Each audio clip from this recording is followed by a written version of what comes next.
Gra-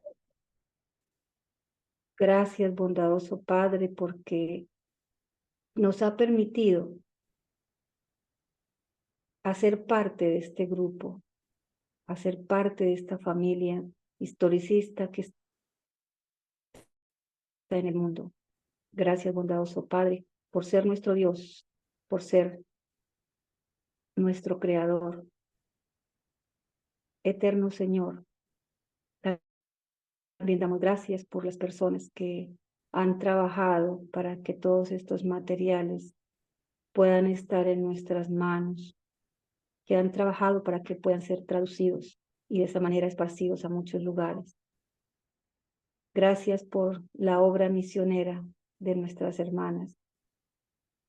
Gracias porque no sabremos cuándo, pero veremos el fruto de esta semilla que empieza a ser regada. Que todas las personas que han recibido materiales, que han recibido la visitación, el Espíritu Santo empieza esa obra de inquietar sus corazones, sus mentes. Y eso es lo que rogamos, que no haya tranquilidad y paz en las personas que empiezan a conocer las verdades, que cada día sientan hambre y sed de conocer más. Igualmente en nosotros, Señor, al disponernos a estudiar, por favor, Señor, acompáñanos y dirígenos. Te lo suplicamos.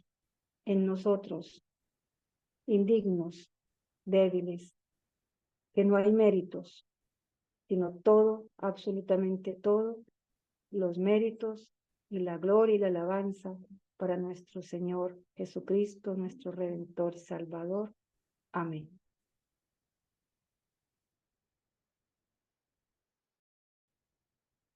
Amén.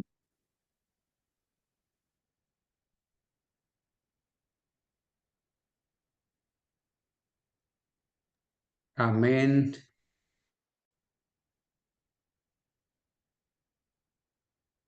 Bueno, hermanos, nuestro hermano nos ha colocado la portada del libro que estamos estudiando. La palabra se hizo carne. 100 años de Cristología en el Adventismo del Séptimo Día. 1852-1952. Y hace ya varios sábados iniciamos la sección 11. La sección 11, que en el índice la encontramos como acá, el año 1895, 1896, como el contexto inmediato de la Carta Baker. Esos 2 años, si nosotros hacemos el recuerdo o la memoria de lo que significaron estos 2 años, 1895, 1896. ¿Algún hermano los recuerda cómo son llamados estos 24 meses?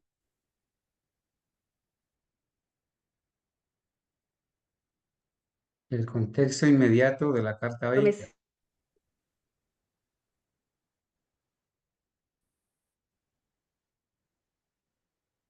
Sí. Pero le dieron como en que hubo publicaciones que daban aún mayor claridad al tema que estamos estudiando. Y los llamaron un hito en la historia del adventismo con respecto al estudio de el tema que nos ocupa, que es la naturaleza humana caída de nuestro Señor Jesucristo. Entonces, estamos en esa sección del libro, año 1895, año 1896. Hermano, usted me ubicará en la parte donde quedaron el sábado anterior. Es la página, Acá no la alcanzo a ver, hermano Carlos. Es la página 44, hermanita. Página 44 del PDF. Página 44 y El, el el párrafo de la página es el párrafo 3, 4, 5. Terminamos el párrafo 6, párrafo 7, digamos, donde dice, eh, estamos leyendo lo que A.T. Jones escribió, ¿cierto? Aquí hay entonces sí, una falla triple, ¿sí? Completa.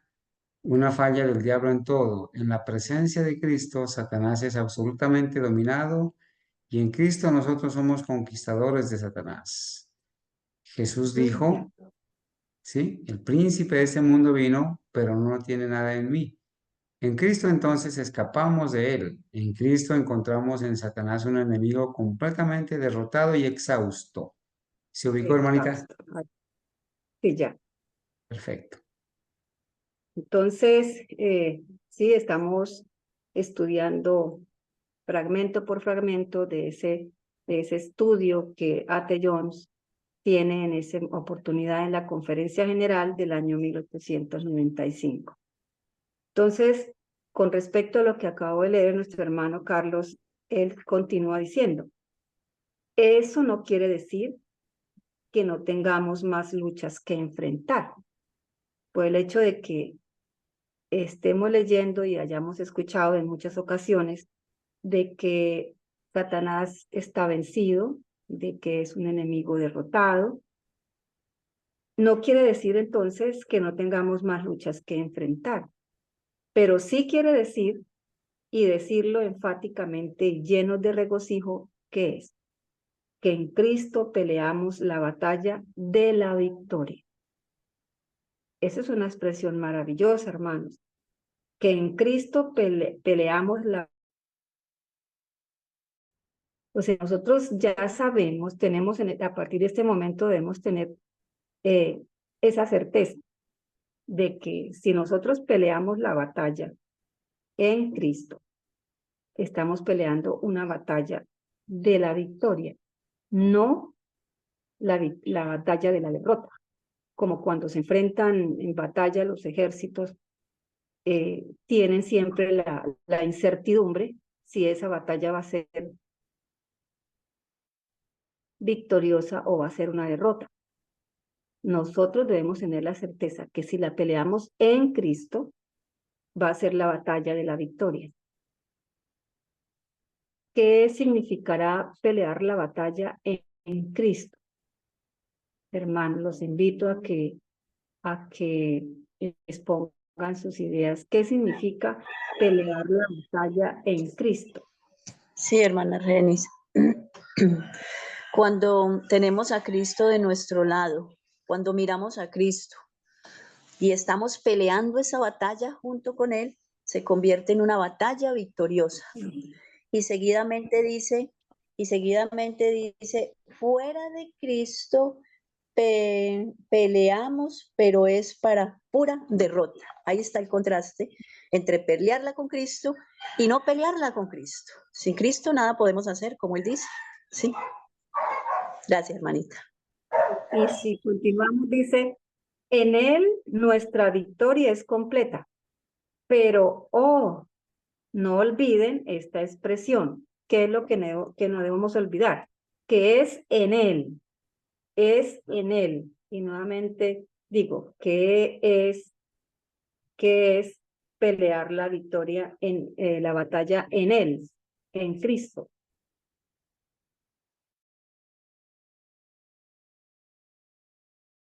Es que nosotros esa duda de que, ¿será que sí podré? ¿Será que esto sí?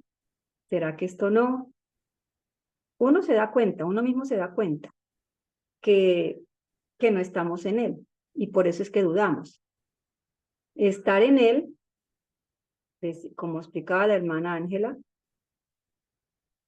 estar en Él es haberlo aceptado como nuestro sustituto, tener claro que como Él tuvo nuestra naturaleza humana caída como la de nosotros, Él puede identificarse plena y absolutamente con cada uno de nosotros.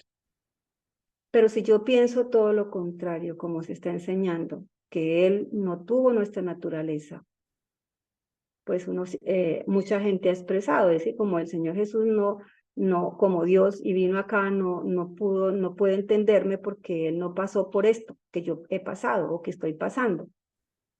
Entonces, eso hace parte de estar en Él, tener claro la doctrina, la naturaleza humana del Señor, tener claro que si yo sé que estoy fallando, que no estoy en completa obediencia, pues tengo esa duda de que esta batalla no la voy a poder vencer. ¿Y qué dicen ahora? ¿Qué están diciendo? Pues no podemos dejar de pecar. Tendremos que esperar a que el Señor venga y nos quite esta situación terrible de que no podemos dejar de pecar. Entonces, si yo pienso así, yo no puedo estar en Él, no puedo obtener una victoria. Entonces, hace parte fundamental la claridad de esta doctrina. Por eso el texto habla de la claridad con respecto a la naturaleza humana caída de nuestro Señor Jesucristo. Hermana Argenis, Ujú. pues podemos citar, podemos mirar el ejemplo de Pedro cuando él estaba caminando sobre el agua, dejó de mirarlo a él, inmediatamente se hundió, se comenzó a hundirse. Entonces, cuando nosotros dejamos de mirarlo a él, de mirar que él es nuestro ejemplo, de decir, por él podemos, él nos impartirá el poder para hacerlo, entonces él nos ayudará, ¿sí? Pero ¿por qué caemos? Porque sentimos ese desaliento, ay, ¿será que sí? ¿Será que no? Y entonces no confiamos completamente en el poder que Cristo tiene para darnos la victoria. Así como Él obtuvo esa victoria, Él está dispuesto a darnos esa misma victoria a nosotros. Entonces, tenemos que tener los ojos fijos en Él para que no nos hundamos en la desesperación o para que no caigamos en pecado, para que no fallemos. Gracias, hermanita. Gracias, María. Entonces, como Satanás ha agotado todas las tentaciones que él conoce, ¿sí? Él nos ha estudiado y conoce esta humanidad y conoce de cada uno hasta dónde podemos ir y cuáles son con las cuales hemos cedido. Dice, como Satanás ha agotado todas las tentaciones que él conoce o que posiblemente conoce y ha agotado todo su poder también en la tentación, ¿qué es él en presencia de Cristo? ¿Qué es él en la presencia de Cristo? ¿Qué es él? Sin ningún poder. A pesar de que él haya agotado, a pesar de que haya conocido todas las tentaciones, a pesar de que esté, como dice acá, como dice más adelante, exhausto de usar 1001 tentación y de cada día estar, imagino yo, creando, inventando, astutamente mirando cuál es la zancadilla en la que podemos caer. Hay también algo maravilloso. ¿Qué es Él? Si estamos en Él, si estamos peleando la batalla en Cristo, dice que Él es sin ningún poder. Y cuando Él nos encuentra en Cristo, cuando estamos en Él, y nos encuentra y nos acosa, porque no quiere decir que no nos va a acosar. ¿Qué es Él? Vuelve a repetirlo. Él es sin ningún poder. Alabado y magnificado sea el Señor, porque toda la astucia, todo el poder son nada, no tienen poder cuando nos encuentra en Él, nos encuentra en Cristo. Regocijémonos en esto, nos invita el pionero A.T. Jones, porque en Él somos victoriosos, en Él somos libres, en Él Satanás es sin ningún poder contra nosotros. Seamos agradecidos por esto, En Él nosotros somos completos. Y aquí, pues termina ese estudio que tuvo en esa oportunidad en la Conferencia General de 1895, Alonso T. Jones. Bueno, y vamos, al continuar el estudio, pues vamos a encontrar nuevamente citas, fragmentos de Atellón y de otros que muy seguramente participaron en esta conferencia general. Y dice, y en consideración a lo que dijimos la noche pasada, aquí termina uno de los estudios de 1895 y continúa otro, dice, y en consideración a lo que dijimos la noche pasada, de cómo Él se hizo uno de nosotros, cómo el Señor Jesús se hizo uno de nosotros, encontramos que eso fue por nacimiento de la carne. El Señor Jesús nace en este planeta, en esta tierra, como nace cualquier ser humano nacido de mujer. Eso hizo que Él fuera uno de nosotros. Él es la simiente de David de acuerdo con la carne. Su parte humana viene de la simiente de David. Él no tomó la naturaleza de los ángeles.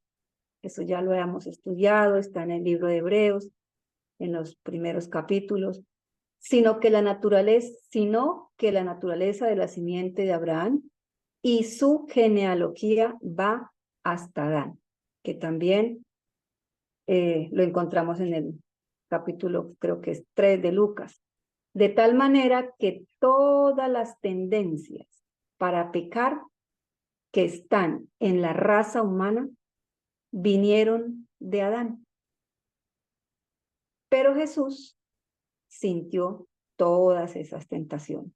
Al nacer de mujer, al tener una simiente en la carne, su parte humana, de David, hacia atrás de Abraham, y si miramos más atrás, pues finalmente de Adán, sintió todas las tentaciones. Él fue tentado en todos esos puntos en la carne que él derivó, que él obtuvo, que él asumió de David, de Abraham y de Adán. En su genealogía existen una cantidad de caracteres puestos en marcha tal como fueron vividos en los hombres. Y ellos no eran justos. Si nosotros miramos en el capítulo de Lucas toda la genealogía, vamos a encontrar personas que para nada fueron justos, que cometieron una cantidad de errores, de malas decisiones. Manasés está ahí. ¿Quién fue el peor rey de Judea? E hizo con que Judea fuese peor que los impíos. Hermana Ángela o hermanos, ¿qué más podemos recordar de Manasés? O sea, ¿por qué fue el peor rey de Judea? E hizo con que Judea fuese peor que los impíos.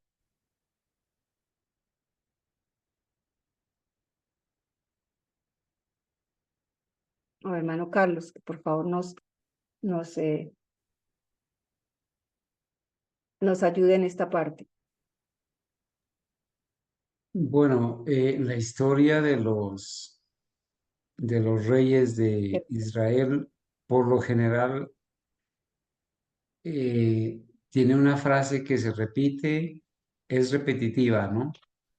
Y es triste decir, por ejemplo, que cada vez que la palabra de Dios menciona la apostasía de estos reyes, dice que hicieron lo malo ante los ojos de Jehová e hicieron peores abominaciones que, que el rey anterior, que sus abominaciones eran peores y cada vez peores, y se repite la historia. Pero el pueblo de Judá hizo lo malo, el pueblo de Israel hizo lo malo, o el rey hizo lo malo ante los ojos de de Judá, copiando e imitando los ritos de los paganos, ¿sí? Abominaciones terribles. Y era el ungido de Jehová, así como lo fue Acab. Gracias, hermano Carlos. Bueno, entonces Hermana está en Argenis, esa, señora. hermana Argenis, dice en Segunda de Reyes 21:6 que además, o sea, además de esto, además de todas las abominaciones, hizo pasar a su hijo por el fuego y se dio a observar los tiempos. Fue agorero, instituyó encantadores y adivinos, multiplicando así la maldad de sus hechos ante los ojos de Jehová para provocarlo a ira. Esto está en el verso 21. Y sabemos que era un rey, el rey de Israel, con el conocimiento de la palabra de Dios que debía dirigir bien al pueblo. Por eso es que cuando un dirigente da un ejemplo pésimo, automáticamente todos los feligreses copian ese ejemplo y lo llevan, pues si el pastor lo hace y la esposa del pastor, pues porque yo no lo puedo hacer. Entonces, eso fue lo terrible de los reyes de Israel, que se llevaron a todo el pueblo en apostasía, porque como él era el rey, todo el mundo lo seguía. Bueno, casi todos, porque hubieron algunos fieles. Gracias. Por eso dice, gracias, hermana. E hizo con que Judea fuese peor que los impíos. Bueno, seguimos. ¿Quién más está en esa genealogía? Está Salomón. Salomón está ahí con la descripción de su carácter que está descrito en la Biblia. Todos sabemos, conocemos la historia de Salomón, cómo inicia, cómo el Señor lo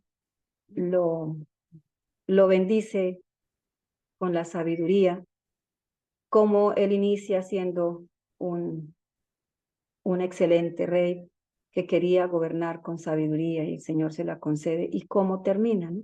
Cómo termina. David también está ahí. ¿Quién más está ahí en esa genealogía? Raab. Hermana Ángela, ¿nos puede recordar la historia de Raab? ¿Quién fue Raab? Hermana, pues Raab era una mujer que vivía en Jericó y cuando Josué manda a los espías, ella, a pesar de que era pagana, ella escuchó hablar del pueblo, del Dios que tenía Israel y cómo las otras naciones temían al pueblo de Israel porque tenían un Dios poderoso. Entonces ella hace un acuerdo con los espías para que su casa no fuera destruida. Iba a colocar un cordón de grana en la ventana como seña. Y ella se arrepintió, fue del pueblo de Dios. Ella y toda su familia, porque ella fue y llamó a todos los familiares y dijeron, esta ciudad va a ser destruida, pero a nosotros no nos van a destruir, todos vénganse para mi casa. Y ahí se quedaron hasta que pasó la destrucción eh, bueno, se me fue de la ciudad de Jericó, y se salvaron ella y toda su familia. Y bueno, podemos decir que ella pues entró al pueblo de Israel, fue fiel a Dios. No recuerdo qué hijos tuvo ella, que de ahí viene la genealogía de Cristo, no recuerdo cuáles fueron sus hijos, pero esa es la historia que yo recuerdo, pues como por resumir algo. Hermana Argenis, en el contexto de que estamos hablando de la genealogía de Cristo, seguramente se mencionan estos personajes para decir que a pesar de que Jesús tenía esa genealogía, él fue vencedor, ¿no es cierto? Y Rahab es conocida como una ramera, ¿sí? Prostituta. Es una prostituta. Ahora le llaman trabajadoras sexuales. El nuevo, el nuevo, el nuevo Vocabulario lenguaje inclusivo. de la ideología de género, el lenguaje inclusivo, le llama así a la sodomía, a la prostitución, a las rameras, les llaman trabajadoras sexuales. Esa era o es la calificación que se da de Rahab, que era una ramera. Sí. Luego menciona a Judá. Judá está ahí. Judá, uno de los hijos de ¿quién? De Jacob, ¿no? ¿Qué recordamos de Judá? Tuvo un comportamiento bastante terrible, ¿no? Y cometió cosas también vergonzosas. Pero como dice el hermano Carlos, no podemos, nosotros los seres humanos tendemos siempre a escudarnos, ¿cierto? A buscar excusas, a consolarnos con que lo que pasa es que yo heredé, lo que pasa es que en mi familia, lo que pasa es que y que, pero se nos está mostrando aquí en este pequeño fragmento la genealogía, y cuando decimos genealogía, esa palabra viene de genética, de genes, ¿sí? Tenemos en nuestros genes una carga, pero esa no es excusa para decir yo cometo esto porque recibí, yo cometo esto porque vine así. El Señor nos está mostrando, nos ha mostrado con su vida sin pecado, con la misma naturaleza con la que hemos nacido, que se puede vencer. Y ese es el tema que nosotros nos ocupa como consecuencia de lo que estamos estudiando y a la claridad que hemos llegado de que el Señor Jesús, para ser nuestro sustituto, para ser nuestro sumo sacerdote, para ser el que vino a alcanzarnos, Él nace con la naturaleza humana caída, con esa carga de 4000 años que llevaba ya la humanidad, y durante 4000 años la genética ha sido afectada. Nuestra genética es afectada por las decisiones, por el pecado, por todo lo que nosotros hacemos y por lo que han hecho nuestros antepasados. Pero eso no fue excusa para que, eso no es excusa para que nosotros nos escudemos en esto. Y que tenemos el mayor ejemplo, y es que el Señor Jesús, con toda esa carga, con toda esa genealogía, con ese ADN recibido en su parte humana, venció, y nosotros sabemos por qué venció, porque siempre dependió de su Padre, porque el Espíritu Santo estuvo en él, como lo ha de estar en nosotros si lo pedimos, no porque él haya nacido ya con el Espíritu Santo, como lo están diciendo, y que por eso ya nació con ventajas.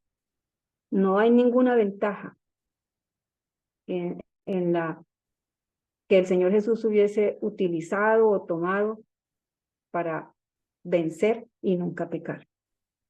Jacob está ahí. Yo creo que de las historias que más recordamos es la historia de Jacob, ¿no? Lo que sucede con Jacob, con su familia, con ese enredo familiar, con todo lo que eso trajo como consecuencias a cada uno de sus hijos, sus nietos y toda la familia de Jacob. Jacob está ahí. Todos están ahí, tal cual fueron ellos. Ahora Jesús vino de acuerdo a la carne, en nuestra misma naturaleza, quiere decir eso, al final de esa línea de descendencia humana.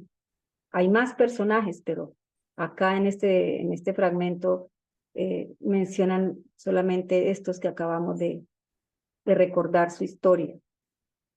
Y existe también una cosa que se llama herencia, dice Alonso Tellón. Ahora esa ley de la herencia que viene desde Adán en la carne de Jesús es ciertamente igual a cualquiera de nosotros. Así como esa ley de la herencia que en nuestro material genético, que lo llamamos ADN, conformado por los genes, y en esos genes viene toda la información no solamente la información de cómo va a ser el físico de un bebé que se está gestando, viene también toda la información de cómo va a ser su personalidad, de cómo va a ser su forma de ser en este mundo. Pero hay algo maravilloso que anoche precisamente estábamos hablando aquí con la hermana que nos visita, y es que la ciencia está hablando ahora de que podemos tener los genes que tengamos, que nuestra familia tenga genes o genética, por ejemplo, de cierta enfermedad. Una de las que de pronto se menciona con más frecuencia, el cáncer, ¿sí? Y hay familias que se caracterizan porque se ha presentado cáncer en muchos de los miembros de esa familia. Pero esos genes que pueden estar ahí, que lo predisponen a uno a tener esa enfermedad, esos genes no se pueden expresar, es decir, la enfermedad se puede evitar si nosotros, con nuestro estilo de vida, con nuestra alimentación, ellos nos expresan. Y lo mismo sucede con el pecado.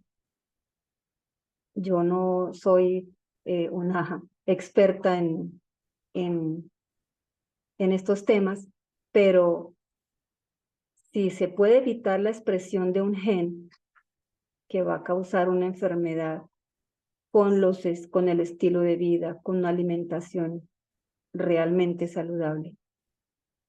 ¿Qué hizo el Señor Jesús con esos genes en donde vienen esas tendencias al pecado, esas pasiones con las que nacemos todos? El Señor Jesús no le permitió que se expresaran. ¿Y cómo evitó que esas tendencias en él lo dominaran, lo llevaran? Su dependencia del Padre, su dependencia absoluta del Padre. Entonces, a pesar de que aquí Alonso T. Jones dice que esa ley de la herencia que va desde Adán hasta Jesús es ciertamente igual como la hemos recibido nosotros.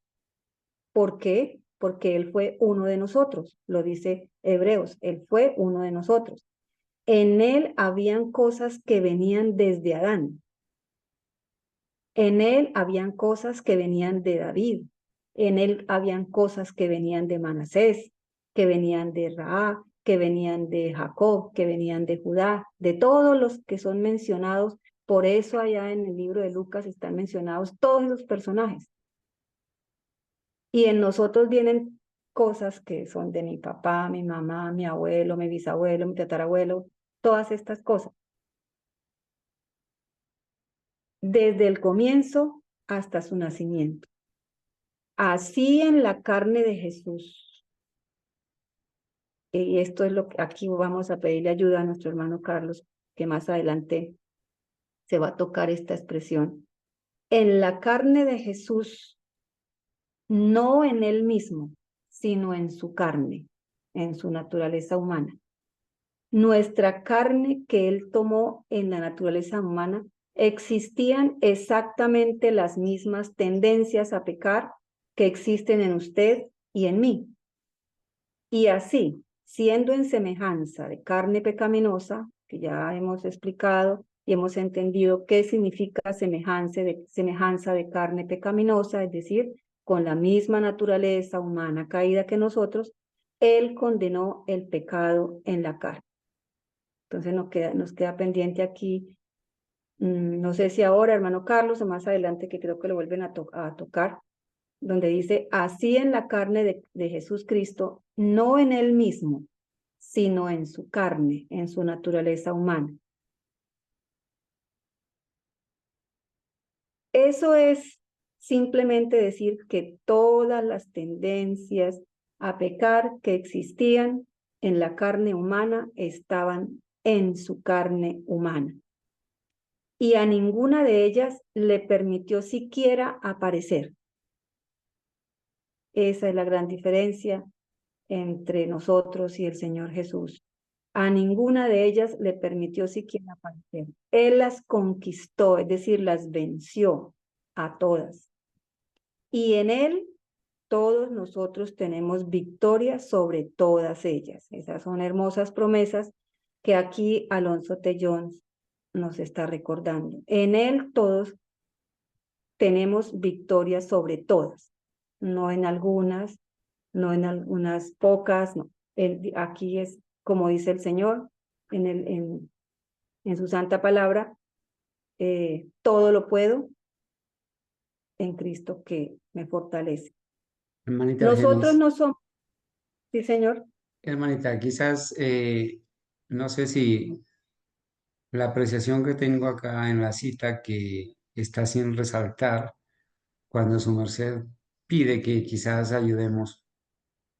La frase dice, A.T. Jones dice, así en la carne de Jesucristo, note, en la carne de Jesucristo, en la carne de No en Jesucristo, el, no en Él mismo. Noten que la palabra Él está con mayúscula y tiene tilde, refiriéndose al pronombre personal de Jesús como Dios, ¿sí? Como Dios. Entonces, A.T. Jones, ¿qué quiere decir? Que en la carne de Jesucristo, no en Él mismo como Dios, porque Él era Dios. Él nunca dejó de ser Dios. Cuando Dios se hace carne, cuando la palabra se hace carne, no quiere decir que Dios haya dejado de existir. La parte divina de Jesús nunca dejó de existir, porque si hubiera dejado de existir no sería Dios, no sería eterno. Entonces, en la carne de Jesucristo, la carne que tomó en la naturaleza humana, nuestra carne, dice él, nuestra carne que él tomó en la naturaleza humana, no en él mismo como Dios, sino en la carne que tomó al tomar la naturaleza humana. Entonces la cita dice, así en la carne de Jesucristo, no en él mismo como Dios, ¿verdad? Sino en su carne, que es la carne que él tomó en la naturaleza humana, la nuestra, existían exactamente las mismas tendencias a pecar que existen en usted y en mí. O sea, en la carne de Jesucristo, no como Dios, sino como hombre, con nuestra naturaleza humana, existían exactamente las mismas tendencias a pecar que existen en usted y en mí. Y así siendo en semejanza de carne pecaminosa, o sea, no llena de pecado, sino con tendencia, porque hereda la carne de todos esos personajes que mencionó usted, hermana. Siendo en semejanza de carne pecaminosa, Él condenó al pecado en la carne, en, en la carne pecaminosa, lo venció. Adelante, hermanita. Gracias, hermano Carlos. Bueno, sí, Hermanita recordemos. Argenis, hermanita Rec- Argenis, Ya le algo doy que la yo, palabra, ya le doy la palabra, hermana Dalila. bueno, Recordemos siempre la expresión que le dice la hermana White al pastor Baker en la carta, donde dice que pues sea muy cuidadoso de presentar al Señor Jesús como un hombre común y corriente, ¿no? Porque pues eso era lo que estaba sucediendo con el pastor Baker y su, y su contaminación con el adopcionismo. Él estaba quizás presentándolo, olvidando esa parte de que en esa naturaleza humana estaba revestida, ¿no? Esa naturaleza divina estaba revestida de humanidad. Entonces nunca debemos olvidar eso, que Él tomó nuestra naturaleza humana caída con todas nuestras tendencias, pero que nunca dejó de ser lo que Él era cuando estaba ya en el trono celestial y era Dios, ¿no? Sí, hermana Dalila. hermana, he podido entender tantas cosas en este fragmento de estudio que estamos haciendo. que cuando el Señor Jesús tomó la naturaleza humana, como decía el hermanito Carlos, nunca dejó de ser Dios. Cuando Dios, y eso es perfecto, pero cuando la gente dice y dice que Jesús nunca pecó porque él era Dios, Jesús nunca le permitió al pecado vencerlo. ¿Por qué? Porque él era, no porque era como tal, era humano, 100% humano y 100% Dios. Pero cuando él no pecó, no fue porque él era Dios, es porque él se sometió a su divinidad. Porque mire que cuando él estaba en la cruz, llegó un momento en que él como que, no sé, pareciera que hubiera tratado de flaquear. En el momento cuando él se sintió ya que no soportaba por el dolor humano que sentía por todo lo que le habían lacerado, él estaba en una agonía terrible. Él dijo en un momento, cuando dice el deseo a toda la gente, creo que es donde dice que el Señor escondió su rostro al ver a su hijo en esa condición. Yo cada vez que leo eso lloro, hermanos, yo lloro porque es impresionante ese pedacito. Y dice que el Señor Jesús dijo, Padre, Padre, ¿por qué me has abandonado? Fue lo único que él como que, si, no sea, es algo inexplicable, dice que eso es un misterio. Entonces, ¿qué pasa con nosotros como humanos? Antes que nosotros pecásemos, somos descendientes de Adán desde el principio. Todos nosotros tenemos un gen de Adán desde el principio porque de ahí se desprende toda la raza humana. Entonces, ¿qué pasa? Cuando Dios creó a Adán, lo formó del polvo de la tierra, dice la palabra, e infundió el aliento de vida, su espíritu de vida en el hombre. Y Adán llegó a ser un alma viviente. Por lo tal tenía la humanidad que Dios le hizo, pero tenía la parte espiritual de Dios, que fue su espíritu que le fundió la vida. Entonces, nosotros por naturaleza, desde el principio, tenemos también como el Señor lo humano y la parte divina. Cuando el Señor Jesús vino y tomó nuestra naturaleza, de la misma manera que fue Adán antes, él fue, por eso la Biblia lo describe como el segundo Adán. Pero él vino con una misión de demostrarle a Satanás y al hombre ser humano, ya caído en pecado, que así como él venció, nosotros podemos vencer. Por eso el Señor dijo, ejemplo os he dado, como yo hago, vosotros también hagáis, para que podamos ser vencedores en el momento que Satanás nos acosa con una enfermedad, porque la mayoría de los cristianos tienen la lucha, pienso yo, ¿no? Hay muchas luchas que librar, se libran en Cristo, en el poder de Dios, pero yo digo que una de las más grandes luchas de nosotros los seres humanos, lo digo por mi experiencia propia, es cuando nosotros estamos sometidos a una enfermedad que no tiene, o sea, que son cosas inexplicables. Pueden ser por las genéticas, por las herencias, por lo que sea. Y nosotros a veces decimos, pero ¿por qué tengo que tener esto? O sea, como tratando de rebelarnos contra Dios, ¿por qué a mí? Pero cuando nosotros ponemos esa dificultad, esa lucha interna mental y espiritual de querer culpar como a Dios, ¿por qué me abandonas? O porque a mí, como que si, bueno, tantas cosas que uno se somete en una lucha espiritual, en una lucha mental, por no poder entender esto. No, a mí me ha pasado, hermanos, a mí me ha pasado. ¿Y qué hago yo? Yo digo, Señor, yo no quiero pecar contra ti. No permitas que yo me arrepienta de haber aceptado a Jesús y creer que no me iba a pasar nada cuando sí me puede pasar porque soy humana, porque heredé. Por esto, Señor, entrego mi dolor, entrego mi angustia en tus manos para que seas tú el que la venzas, no yo. Porque uno humanamente a veces no puede vencer, pero si se conecta el ser humano con el poder divino, con la misericordia divina, cada uno de nosotros podemos ser más que vencedores, hermano. Amén, Y ahí hermanita.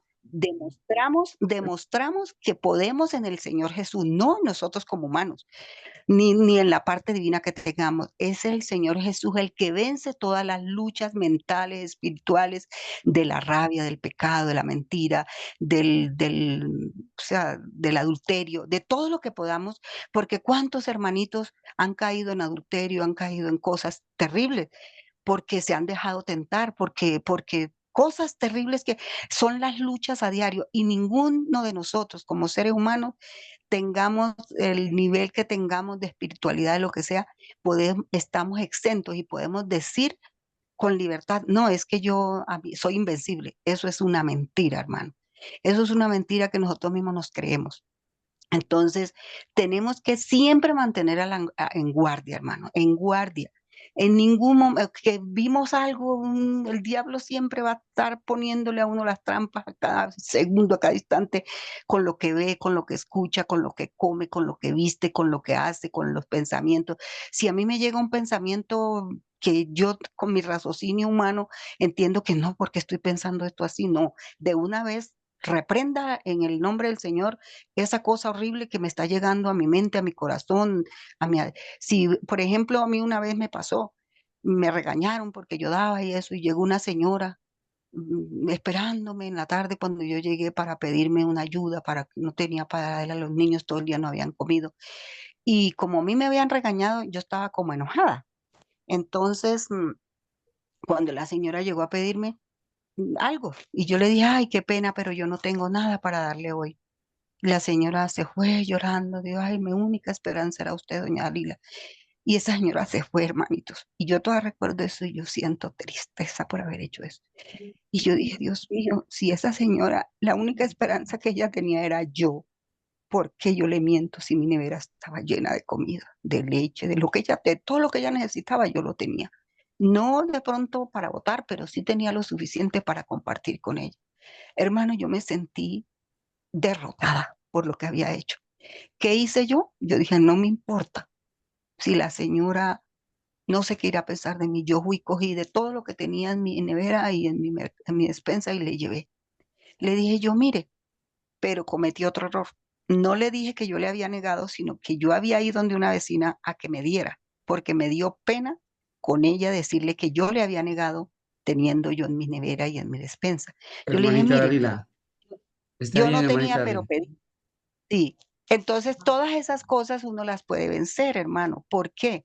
Porque cuando uno se enfrenta con la tentación de mentir o de negar, ahí está Satanás venciendo. Pero si yo retomo eso, pues posiblemente el Señor va a ver, no, ella venció, yo le hice vencer en ella el mal o el pecado o lo que cometí. Hermanos, es terrible. Lo que se está estudiando, hermanos, es maravilloso. Dios les bendiga por toda la enseñanza y que nos enseñe a nosotros el Señor y nos ayude con su poder a vencer cada instante, cada equivocación que llegue a nuestra vida. Gracias. Hermanita Genis y hermana Dalila, hoy en día existe la tendencia, bueno, desde siempre, ¿no? Desde el Edén. Satanás le ha hecho Ujú. creer al hombre que en nosotros, o que nosotros podemos llegar a ser dioses, ¿cierto? Y que el panteísmo, el panteísmo enseña que Dios está en la flor, Dios está en el agua y que Dios está en ti y que tú puedes llegar a ser, ser Dios, dice la nueva era. Bueno, ¿cómo es que yo puedo ser vencedor? No porque yo tenga o sea Dios o tenga una parte divina en mi ser o porque alguna parte de mi cuerpo sea divina. No, es por la justicia de Cristo, por sus méritos, que Él me concede el poder para resistir la tentación. No porque yo tenga, no porque yo en mí haya nada divino. Nosotros somos seres, somos humanos, somos polvo de la tierra. Cuando Dios crea al hombre, pone en su nariz aliento de vida, respiración. No le pone ninguna parte divina al cuerpo. Pero el apóstol Pablo dice, ya no vivo yo, Cristo vive en mí, ¿cierto? No es que dentro de mí esté viviendo Cristo literalmente, materialmente, porque entonces, si fuera eso literal, entonces Cristo viviría en todas las personas fieles y ya no sería un solo Cristo, sino miles y millones de Cristos. El poder de Dios en la justicia de Cristo es el que me hace vencedor. Y ese poder eh, actúa en todas las personas fieles. Entonces hay que hacer esa diferencia, ¿verdad? Nosotros no tenemos nada divino, ninguna parte humana es divina. Y cuando Cristo mora en mí es porque el poder de la justicia de Cristo, sus méritos, el poder del Espíritu Santo hace que seamos vencedores, ¿no? Para la gloria de Dios. Adelante, hermanita Argenis. Sí, hermano, además ese es digamos, el tema de la nueva era. Dios para ellos no es un ser personal, es una energía. Y por eso, pues, esa energía está en ti, le dicen a uno, ¿no? Y entonces usted lo ponen a repetir una cantidad de cosas para que usted se llene de valor o yo no sé de qué cosa, para que usted pueda vencer. Entonces le dicen a uno, dígase usted todas las mañanas, yo soy poder, yo soy aquello, yo soy lo otro, ¿sí? No, nosotros no somos nada de eso, somos simplemente unos seres necesitados de esa justicia y de ese poder divino. Bueno, hay algo que continúa muy bonito también que dice, nosotros no somos más responsables por estas tendencias que están en nosotros de lo que somos responsables por el hecho de que el sol brilla. El sol brilla, calienta, a rato nos desespera el calor, salimos a lo destapado y pues sentimos la acción del sol. ¿Somos culpables de eso? No. Nosotros no somos culpables de que hayamos nacido con esas tendencias. No somos culpables. Y quizás es esto lo que han malinterpretado los que están defendiendo la doctrina de que el Señor Jesús no nació con nuestra naturaleza humana caída, y entonces están confundiendo es nacer con estas tendencias con nacer pecadores. ¿Sí? Entonces repetimos, nosotros no somos más responsables por estas tendencias que están en nosotros de lo que somos responsables por el hecho de que el sol brilla. Pero cada hombre en la tierra es responsable por estas cosas cuando aparecen en acciones abiertas en él. No somos responsables por haber nacido con las tendencias pecaminosas. No somos responsables por haber nacido con la carne pecaminosa, que también nació el Señor Jesús acá como nacido de mujer, niño nacido de mujer. Nosotros no somos responsables, pero ¿cuándo sí somos responsables? Cuando le permitimos a estas tendencias que se conviertan en acciones abiertas, ¿no? Es decir, en pecado. Eso es lo que quiere decir, pero cada hombre en la tierra es responsable por estas cosas cuando aparecen en acciones abiertas. Nacer con la carne pecaminosa no quiere decir nacer en pecado, nacer con pecado, eso que están llamando ahora pecado original, y que la Corporación Adventista ha aceptado y ya lo aparece en los textos, en los libros. Porque Jesús Cristo ha hecho provisión contra su aparecimiento abierto, así como Él no permitió que estas tendencias aparecieran en acciones abiertas, pues el Señor Jesús ha hecho provisión para que nosotros tampoco le permitamos a estas tendencias que se conviertan en acciones abiertas, que es lo que conocemos como pecado. ¿Alguna explicación adicional, hermana Ángela, hermano Carlos, algún hermano?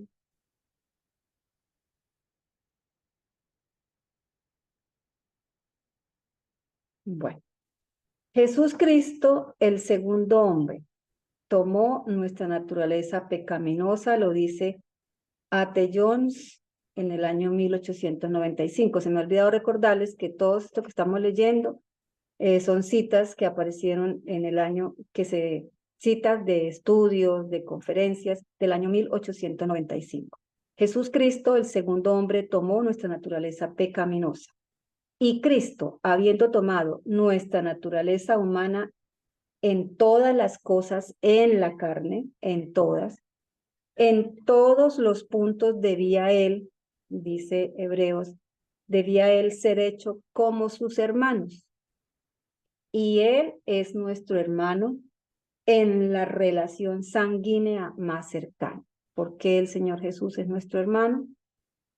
Porque al nacer como nació, como niño de Belén, de mujer, no una mujer con carne santa, sino una mujer, María, como con la carne común, como la que tenemos todos los seres humanos aquí en la tierra.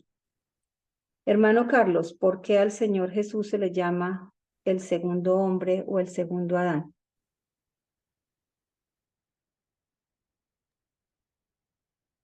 Bueno, en Bueno, realidad el apóstol Pablo es el que le llama, ¿cierto? Así, ¿no? El segundo Adán. Porque él toma la naturaleza humana, ¿cierto?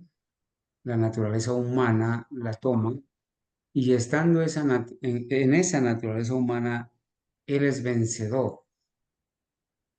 La diferencia es que el primer Adán, el primer el primer Adán nace de las manos de Dios, de las manos de Cristo, ¿cierto?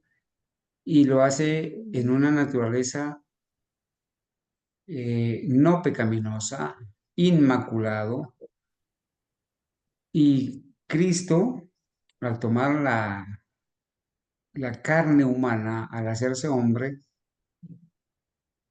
en la parte humana nace de un ser humano, heredando no el pecado, sino la tendencia a pecar.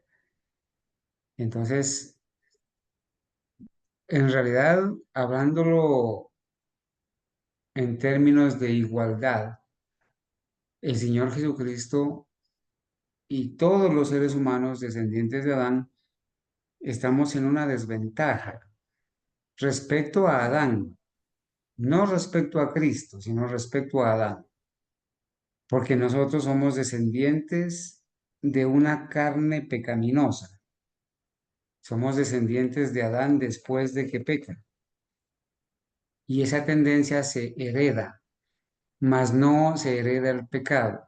Por eso en la cita que leímos dice, nosotros no somos más responsables por estas tendencias que están en nosotros de lo que somos responsables por el hecho de que el sol brilla. O sea, nosotros no somos responsables por la tendencia con la que nacemos, pero sí somos responsables por esas cosas cuando aparecen en acciones abiertas, ¿sí?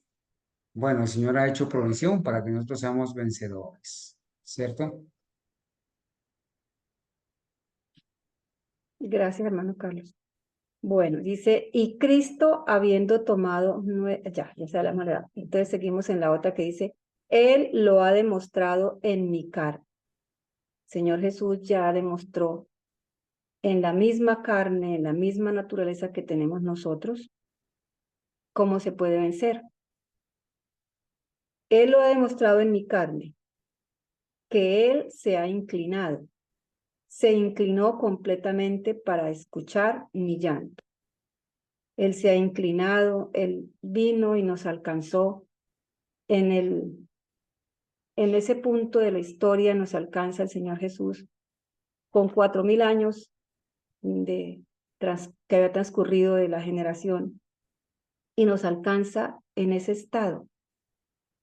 Es inclinarse, es poder escucharnos, poder escuchar nuestras súplicas, nuestros llantos, nuestro sufrimiento. Eso solamente lo podemos llegar a entender cuando entendemos esta doctrina de la naturaleza que tomó nuestro Señor Jesucristo al venir a esta tierra. Dice, débil como nosotros, pecaminoso como nosotros. Pecaminoso como nosotros no es lleno de pecado, sino con las tendencias con las que hemos nacido. Simplemente como nosotros. ¿Qué hizo el Señor Jesús? Dice, Él caminó a través de este mundo y nunca pecó. Él era pecaminoso como nosotros, es decir, con las mismas tendencias, pero que Él nunca le permitió que esas tendencias se convirtieran en acciones. Débil como nosotros, desvalido, decir, desamparado como nosotros. El misterio de Dios no es manifestado en carne no pecaminosa. Es decir, si el Señor Jesús se hubiese manifestado aquí en esta tierra en carne no pecaminosa, ahí no habría ningún misterio. No hay ningún misterio en que Dios se manifieste en carne no pecaminosa. Una carne no pecaminosa es una carne que ya viene, que digamos es preparada, lista para no pecar. No tiene que presentar, no tendría que pasar por esas luchas por las que pasó el Señor Jesús. Por eso oraba, se iba al Getsemaní, oraba y oraba siempre en comunión con el Padre. Eso es suficientemente natural, que una carne no pecaminosa pues no va a pecar. No es el propio Dios sin pecado, por eso arriba nos explicaba el hermano Carlos. En la carne de Jesús, en su carne, no en él, estaban esas tendencias a pecar, no en él como Dios. ¿No es el propio Dios sin pecado? ¿Existe algo como para que nosotros nos maravillemos de que Dios se haya manifestado a nosotros en carne sin pecado? Ahí no hay ningún misterio. ¿Existe algún misterio en que Dios manifieste su poder y su justicia a través de Gabriel o a través de un brillante serafín o de un querubín? No, eso es suficientemente natural. Estamos en la página 45, vamos a la página 46, a los hermanos que están leyendo del libro. Pero lo maravilloso que es que Dios puede hacer eso, lo que hizo, a través o en carne pecaminosa, es decir, esa carne con tendencias al pecado. Ese es el misterio de Dios. Dios manifestado en carne pecaminosa. En Jesús, en la medida en que Él lo fue en carne pecaminosa, Dios ha demostrado ante el universo que Él puede tomar posesión de carne pecaminosa para manifestar su propia presencia, su poder y su gloria, en vez de que el pecado se manifieste en sí mismo. Eso es un misterio. Eso sí es algo maravilloso. Que el Señor Jesús pueda tomar posesión de esta carne pecaminosa y manifieste su presencia, su poder y su gloria. A.T. Jones, 1895. Y luego acá el autor del libro quiere pues hacernos como una observación, quizás porque hemos escuchado a algunos eruditos hablando sobre el tema, eruditos que que cambiaron y que están de acuerdo con esos cambios y que es lo que están enseñando con respecto a la carne, a la naturaleza humana caída del Señor Jesús. Dice, el estudiante observará en este pasaje una expresión que él considera imprudente de A.T. Jones, ¿sí? Nosotros leímos acá donde dice, ¿dónde es que está? Hermana Argenis, un poquitico más atrás, dice A.T. Sí. Jones que él era pecaminoso como nosotros. ¿Sí? Eso es lo que quiere aclarar el hermano Rag Larson, que no tuvo esa expresión de A.T. Jones para querer decir que Cristo era un ser pecador como nosotros. Y A.T. Jones hace el énfasis diciendo, nunca pecó, para que no se malinterpreten sus palabras. Recordemos que anteriormente hemos leído algo que la hermana Elena le dice a A.T. Jones, lo aconseja y le dice, mira, no utilices esas expresiones tan demasiado fuertes porque te van a malinterpretar. Entonces ya él tiene la corrección de la hermana White y aquí consigna esa palabra, por eso el pastor el pastor Rag Larson quiere como que decirle al lector, mira, no vas a malinterpretar a A.T. Jones. Eso es lo que quiere decir en Rag Larson. Y ser muy cuidadoso pues con utilizar esa expresión. Más bien podemos decir con tendencias o con naturaleza caída. Con naturaleza humana caída. Entonces Exacto. dice, Él era pecaminoso como nosotros. Esto es muy diferente a decir que él tuvo una naturaleza pecaminosa como la nuestra, pero nunca pecó, lo cual hace John el lector atento y equilibrado, viendo esta expresión rodeada de declaraciones de que Cristo nunca pecó, no malinterpretará las intenciones del escritor, ¿no? Entonces, que de pronto alguien escuche y aquí no ponga bien cuidado a lo que estamos diciendo, dijo, no, pero ya dijeron que Cristo era pecaminoso, ¿sí? Entonces, ojo con la expresión, no quiere decir que el Señor Jesús pecó o estaba pues lleno de pecado. Una expresión como esta, sacada de su contexto, puede llegar a ser muy dañina, de tal manera que evitemos cuidadosamente el uso inadvertido de este tipo de expresiones. Y continuamos con citas de A.T. Jones. Creo que nos queda... Hermana Argenis, la palabra clave ahí es, la palabra que puede ser mal comprendida es pecaminoso como nosotros. Esa es la palabra que puede ser mal comprendida, pero A.T. Jones se está refiriendo a la carne pecaminosa que nosotros tenemos. No es que Cristo sea un pecador como nosotros sí lo somos. Entonces hay que dejar eso bien claro porque obviamente pues sabemos que este video lo puede estar viendo mucha gente y entonces que no se nos malentienda, así como muchos han malentendido a A.T. Jones. Gracias, hermana Argenis. Para eso devolvámonos en la página 10 de este libro. Me acuerdo que esta lección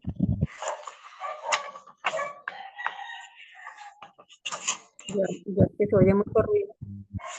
Hermanita Argenis, escúcheme. Apreciados hermanos, tengan la amabilidad de cerrar sus micrófonos y ábranlos solamente cuando vayan a opinar, porque hay mucha interferencia y eso nos distrae. Gracias. Sí, en la página 10 volvemos a recordar que esta lección la hizo el hermano Carlos Andrés Gómez, explicándonos la terminología, porque para poder empezar este libro a estudiarlo tuvimos que aprender la terminología usada en el espíritu de profecía y encontramos la definición de pecaminoso. Pecaminoso no es ser pecador. Pecaminoso es tener la tendencia hacia. Esto no llega a ser la descripción de un acto, es decir, pecado es cuando esa tendencia se convierte en una acción, pero pecaminoso quiere decir tendencia a, ¿sí? Podemos buscar otras palabras que signifiquen lo mismo, tender la tendencia a, ¿sí? En este caso, al pecado es pecaminoso, tener la tendencia, pero no, si esa tendencia no se convierte en una acción, no llega a ser pecado. Entonces, esa es la aclaración que quiere aquí el autor del libro que tengamos muy en cuenta. Entonces, tenemos ya tiempo para una última cita que dice, respondamos entonces y sumerjámonos en él para que Dios aún se manifieste en carne pecaminosa. Entonces, como el misterio, lo maravilloso es que Dios puede hacer eso, es decir, manifestarse en carne pecaminosa, ese es el misterio de Dios, que Dios se haya manifestado en carne pecaminosa y haya mostrado al universo que en esa carne pecaminosa se puede vencer. Dios ha demostrado ante el universo que Él puede tomar posesión de carne pecaminosa para manifestar que su propia presencia, su poder y su gloria, en vez de que el pecado se manifieste en sí mismo. Entonces dejamos ahí, hermano Carlos, ¿cierto? Ya son las 10:23. Yo creo O, que o la última cita. yo creo que podemos leer la última cita, hacer un breve resumen, orar y cerramos, hermanita. Gracias. La última dice, Cristo se ha aliado a sí mismo con cada alma en la tierra. Él se ha unido a sí mismo con cada ser humano, con cada uno en carne pecaminosa. Él se ha aliado. El Señor quiere manifestar su presencia, su poder y su gloria en cada ser humano que tiene la misma naturaleza que Él tuvo en esta tierra. Bueno, hermanos, entonces aún vamos a continuar en los próximos sábados, en estos 2 años, 1895, 1896, porque aún nos hacen falta como 4 páginas para pasar de año, para pasar ya al año 4 o 5 páginas al año 1897.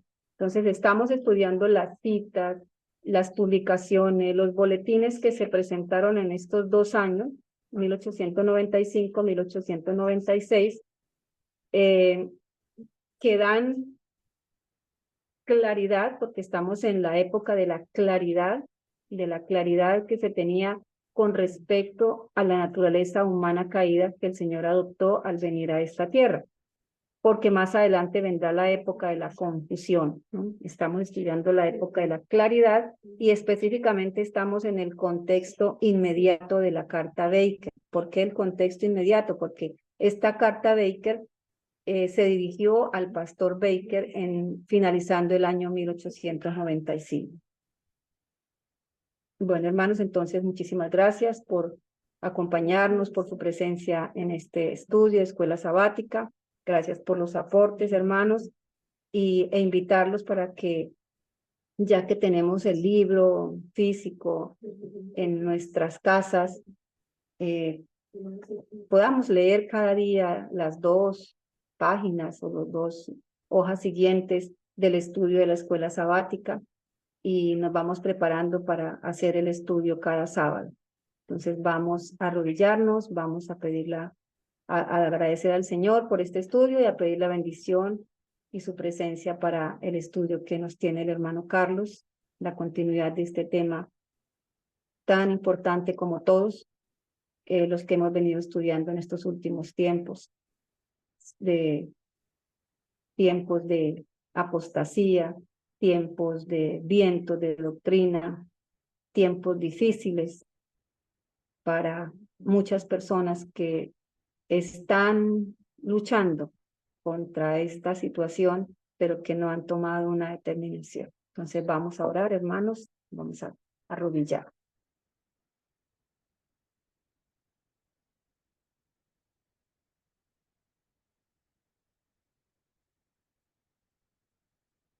Querido Dios y Padre nuestro, una vez más este grupo de sus hijos, este grupo remanente historicista, que se ha ido conformando en muchos lugares de este planeta, Señor, que nos ha llamado a ser parte de él. Gracias, bondadoso Padre, porque cada uno de nosotros sentimos la bendición de haber conocido este mensaje, esta forma de estudiar, teniendo en cuenta todo lo que los pioneros, con el espíritu de profecía, con la iluminación de su Santo Espíritu, dejaron consolidado para esta iglesia, para este movimiento adventista, pero que tristemente ha sido atacado, ha sido removido con estos vientos de doctrina. Gracias, Señor, por permitirnos acceder a todos estos materiales, el apoyarnos unos a otros. Gracias por el trabajo, la dedicación de su siervo, el hermano Carlos, su familia, para capacitarnos, para poner a disposición los materiales que otras personas también con mucha dedicación y esfuerzo traducen y comparten. Gracias, bondadoso Padre, porque también en nuestro trabajo misionero hemos repartido, Señor, una buena cantidad de material. Y cada día rogaremos que todo este material que está en manos de muchas personas pueda ser tomado por ellos inquietados por el Espíritu Santo, a leerlo, a querer conocer más. Bendice, Señor, el estudio que se va a realizar en este momento. Gracias por habernos permitido estar en esta reunión de escuela sabática. Y por favor, Señor, concédenos cada día más discernimiento y mucha preocupación y angustia por esta preparación que debemos estar haciendo y ayudando a otros para que conozcan estas verdades.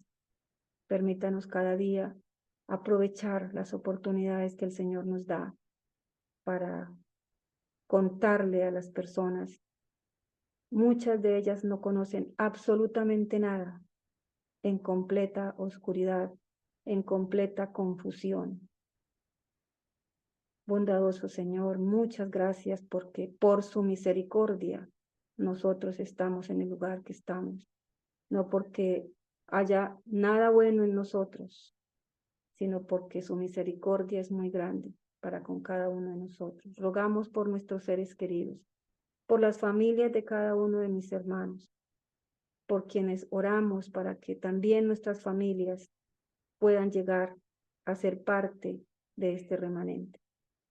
Bondadoso Padre, todo esto, Señor, lo agradecemos, lo suplicamos en los méritos de nuestro Señor Jesucristo, porque en nosotros no hay absolutamente ningún mérito. Reconocemos nuestra debilidad, nuestra pecaminosidad, reconocemos que no somos más sino seres necesitados de su misericordia y de su perdón. En el nombre de nuestro Señor Jesucristo. Amén. Amén. Amén. Amén.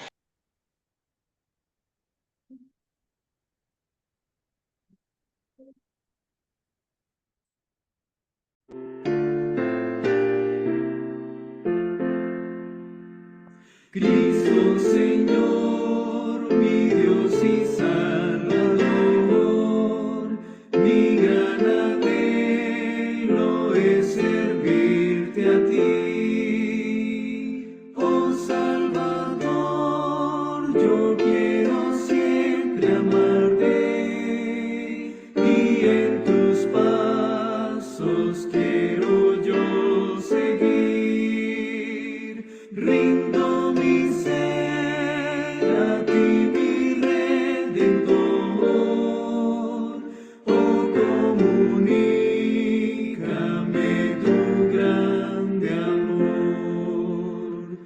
Cristo, yo quiero que me limpies tú y quites todo mi pecado y mal.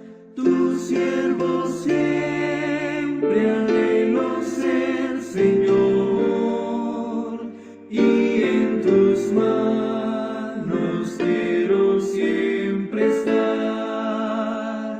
Rindo mi ser a ti, mi Redentor. Acepta hoy mi vida y amor. Cristo Señor, mi amor.